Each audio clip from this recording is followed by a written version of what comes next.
Suju, good morning. മണ്ഡലകാല തീർത്ഥാടനം സമാപിക്കുകയാണ് ഇന്ന്. മണ്ഡലപൂജയാണ് ഇന്നത്തെ ഏറ്റവും പ്രധാനപ്പെട്ട ചടങ്ങ്. ഇന്നത്തെ പ്രധാനപ്പെട്ട മറ്റു വിശേഷങ്ങൾ എന്തൊക്കെയാണ്?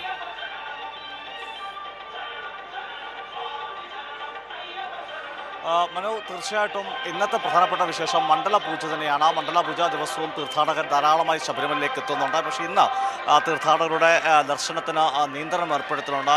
30,000 പേർക്ക് മാത്രമാണ് ഇന്ന് 35,000 പേർക്ക് മാത്രമാണ് ഇന്ന് ശബരിമല ദർശനം അനുവദിക്കുക. സ്പോട്ട് ബുക്ക് മുഖേന 2,000 പേരും, അങ്ങനെ 35,000 പേർക്ക് മാത്രമാണ് ഇന്ന് അനുമതിയുള്ളത്.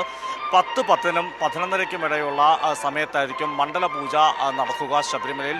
ഇന്നലെ തങ്കയങ്കി ഘോഷയാത്ര സന്നിധാനത്തെത്തുകയും പിന്നീട് തങ്കയങ്കി ചാർത്തിയുള്ള ദീപാരാധന നടക്കുകയും ചെയ്തിരുന്നു. അതിനുശേഷം ഇന്നും മണ്ഡല പൂജയും പിന്നീട് തങ്കയങ്കി ചാർത്തിയുള്ള ദീപാരാധനയും ശേഷം രാത്രി 10 മണിയോടെ നട അടയ്ക്കും. പിന്നീട് ഡിസംബർ 30-നാണ് മകരവിളക്ക് മഹോത്സവത്തിനായി നട തുറക്കുക. മനു സൂചിപ്പിച്ചതുപോലെ 41 ദിവസത്തെ ഒരു മണ്ഡലകാലത്തിനാണ് ഇന്ന് അവസാനം പരിസമാപ്തിയിലേക്ക് എത്തിക്കുന്നത്, അല്ലെങ്കിൽ വിരാമം എടുത്തത്. ഈ 41 ദിവസവും പരിശോധിക്കുമ്പോൾ ഏതാനും ചില ദിവസങ്ങൾ ഒഴികെ ആ ദിവസങ്ങളിൽ മാത്രമാണ് ഏതെങ്കിലും തരത്തിലെ ചില പരാതികൾ ഉയർന്നു വന്നത്. എല്ലാ ദിവസവും ഒരു പരാതിയോ പരിഭവവും ഇല്ലാതെ തീർത്ഥാടകർക്ക് സുഖദർശനമേകാൻ നൽകിയ ഒരു സാഹചര്യം കൂടി ഉണ്ടായിരുന്നു. നമുക്കിപ്പോൾ ആ ദൃശ്യങ്ങളിലേക്ക് പോയാൽ തന്നെ കാണാൻ സാധിക്കുന്നതാണ്.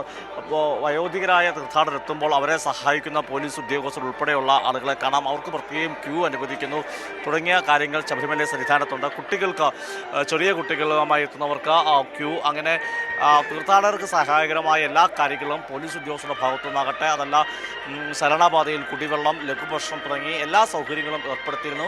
ഇതിനെല്ലാം തന്നെ കാലക്കൂട്ടി തന്നെ മന്ത്രി VN വാസവൻ്റെയും മുഖ്യമന്ത്രിയുടെയൊക്കെ അധ്യക്ഷതയിൽ നിരവധി അവലോകന യോഗങ്ങളും പിന്നീട് ഈ മണ്ഡലകാലത്തിലും മന്ത്രി VN വാസവൻ്റെ അധ്യക്ഷതയിൽ ശബരിമലയിലും പമ്പയിലും അതുപോലെ എരുമേലി ഇടത്താവളങ്ങൾ കേന്ദ്രീകരിച്ച് നടത്തിയ യോഗങ്ങളുടെയൊക്കെ ഒരു ഫലം കൂടിയാണ് ഒരു സുഗമമായ തീർത്ഥാടന കാലം മുന്നോട്ട് കൊണ്ടുപോകാൻ സാധിച്ചു എന്നത് എടുത്തു പറയേണ്ട കാര്യം കൂടിയാണ് മനു.